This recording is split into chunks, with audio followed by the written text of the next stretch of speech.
السلام عليكم ورحمة الله وبركاته. السلام እንዴት ናችሁ? እኔ ደህና ነኝ አልሐምዱሊላህ። ጅሙዓ እንዴት ነበር? ተኒጋ ወላሂ አልሐምዱሊላህ እንደዚህ ዋብዬ ነው ያልኩት። ዛሬ ምንም ስራም አልሰራሁም። እኔ ተዚህ በኋላ ነው ስራ የምሰራውና አልሐምዱሊላህ በጣም ደስ የሚል ጅሙዓ ነው ያሳለፍኩት። ጅሙዓ አላህ ይቀበለን። አላህ ሱብሃነሁ ወተዓላ ዱዓችንንም ሶላታችንንም አላህ ይቀበለን እና እንዴት ናችሁ? ተናፍቃችኋል ወላሂ በጣም ጠፍቻለሁ። ኦልሞስት በጣም ነው የጠፋሁት እና ዛሬ ደግሞ ብቅ ብያለሁ። ዛሬም የምታዩት ማስተር አብነት ውድ ወንድማችን ስንትን እናት ስንትን እህት ስንትን ታማሚ የሚጠይቅ የሚጎበኝ ምርጥ ወንድማችን ስንቱን ወጣት ተበረንዳ አንስቶ የራበው በራብ ጥርምት ብሎ የተኛውን ወንድሜን ህፃኑን ትንሱን ሴትም ወንዱን ሃይማኖት ዘርታይ ምርጥ ወንድማችን አላህ ሱብሃነሁ ወተዓላ አፊያውን አላህ ይስጠው። ወላሂ ልቤን የነካኝ ወላሂ ለአዚም ሱብሃንአላህ ብቻ አላህ አፊያውን አላህ ይስጠው። የተጨነቀው ሁሉ አላህ ይፈርጀው እና ዱዓ አድርጉለት። ዛሬ ጅሙዓ ነው። አላህ ሱብሃነሁ ወተዓላ ወላሂ ሙሉ ጤናውን አላህ ይስጠው ኢንሻአላህ አልሐምዱሊላህ ብሎ ወደ ራሱ ተመልሶ ደግሞ ጤናዬን ተመልሶልኛል አልሐምዱሊላህ ብሎ የሚያመሰግን ያድርገው። እንደው አላህ ሱብሃነሁ ወተዓላ አፊያውን ይመልሰው። እውነት እንጃ ያ አላህ ብቻ በጣም ከባድ ነው። አላህ ሱብሃነሁ ወተዓላ አፊያውን ይመልስለት። ዱዓ አድርጉለት። ሁላችንም በየሃይማኖታችን ዱዓ እናድርግለት ማለት ነው።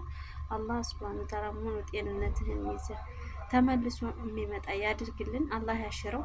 ወላሂ ትልቅ የተባለ ልጅ ነው።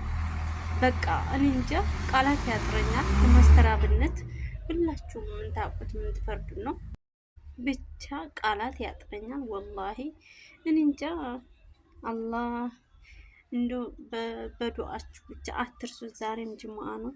ዱዓ አድርጉለት። አሱረን በኋላ አሱር ሰግዳችሁ ዱዓ አድርጉለት። አላህ ሱብሃነሁ ወተዓላ ተቀባይነት ይኑርን።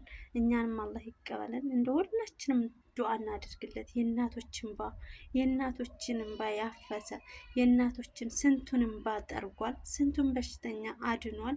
ስንቱን ታማሚ ጎብኝቷል። ሐኪም ቤት በየሆስፒታሉ እየገባ ስንቱን እናቶች፣ አባቶች፣ እህቶች፣ ወንድሞቻችንን ገብቷልና አላህ ሱብሃነሁ ወተዓላ ወላሂ ለሱ አይገባም። ግን አላህ ደግሞ የሚወደውን ሰው ይፈትናል። ፈተናውን ደግሞ አላህ ኢንሻአላህ አፋውን አላህ ይመልስለት። ወላሂ እኔ ብቻ ቃላት አጥሮኛል። ምን እንደምል ራሱ አላቅም። ብቻ ሰላም አይደለውም። በቃ አላህ እንደው ወላሂ እኔ እንጃ። አላህ ያሽረው፣ አላህ ይድረስለት። አላህ ሱብሃነሁ ወተዓላ ሙሉ ጤናውን ተመልሶ ወደሚወዱት ቤተሰቦቹና ወደ ልጆቹ እኛም እንወደዋለን። ወላሂ አላህ ሱብሃነሁ ወተዓላ ጤናውን ይመልስለት ነው የምለው። ሌላ ምንም አይደለም። ብቻ ዱዓ አድርጉለት። ወላሂ አላህ እንደው ያ ረብ ብቻ አልሐምዱሊላህ ምን ይባላል ተፈጣሪ የመጣው እና አላህ ያሽረው። እንደው ቻሌንጅ እንደው ያ ረብ ያ አላህ እንደው አላህ ቀለል ያድርገው። እንደው አላህ ቀላልን በሽታ ያድርግለት። ወላሂ ብቻ አላቅም ምን እንደምላ አላቅም። ብቻ ዱዓ አድርጉለት።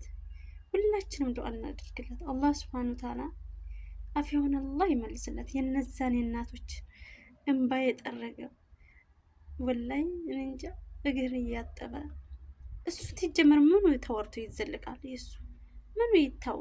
ኧረ ያ አላህ ከ120 ዓመት በላይ የቆየው የሙስሊሞች ቅርስ በሌሊት በጸጥታ ኃይሎች እንደፈረሰ እየተነገረ ይገኛል። ሙስሊም ሆናችሁ በሙሉ በደንብ ሼር፣ ኮፒ ሊንክ፣ ሪፖስት እያደረጋችሁ እስከ መጨረሻው ተከታተሉኝ።